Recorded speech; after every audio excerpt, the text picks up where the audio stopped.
Hello everyone, considering chapter How do Organisms Reproduce from the NCERT class 10, we are going to discuss that why is reproduction important and how do variation happens. When we are talking about it is the process in which the new generation is formed, the new progenies are formed, and it all depends upon how the DNA is copied or the DNA gets varied.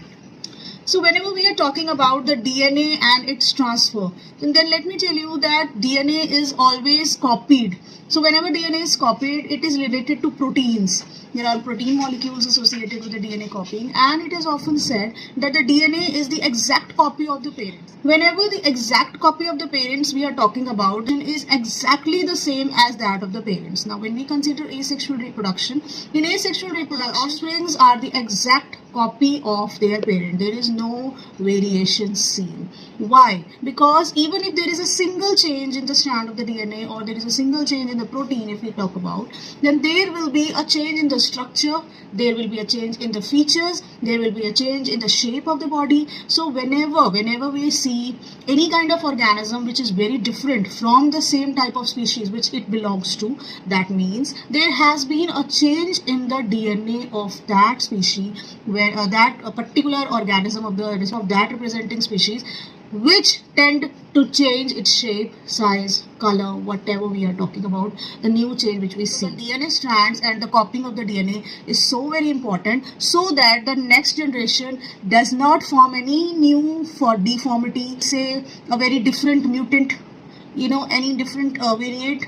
So that is the reason that DNA copies are very much necessary when the DNA information is transferred from the parent to the offspring. Even if there is a very much variant seen, a very high variation formed in a particular type of cell, and the new generation has a very vast difference from the actual DNA, then what will happen? That new progeny or that new change variant will not be able to survive, or it may have very dangerous features, or it may be so weak that it won't be able to survive for too long. So the DNA formation, the strands, the proteins, the information needs to be very particular for a particular species. We are talking about any kind of variation produced. So what does that variation do? That variation produces a new offspring whenever the mode of reproduction changes. So that variation is also important for evolution. So for if an organism needs to evolve, then for evolution the variation is required.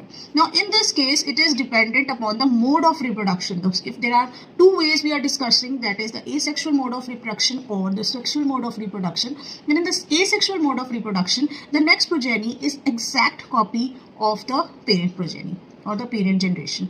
So why is that so? Because the DNA copying is same as that of the mother DNA. That means the mother, the one which is giving rise to the new organism, has the same DNA motif as that of the progeny. So they almost look same. They are identical.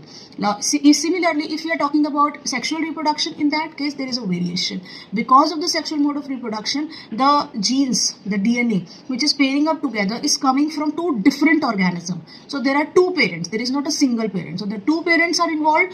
Two types of DNA information are being exchanged. So when they are exchanged, they form the next generation, and that next generation shows a little bit of variation in the appearance, in the color, in the behavior, in the nature. So there is a change. But if that change is too drastic, that means there is a certain point where the DNA coding should be done and it doesn't happen there and it happens at some other point, or there is a change, there is a mismatch or anything, then that will occur into mutation. There will be a change in the DNA and the next generation will have something different. So that we'll be studying in the later part of the chapter.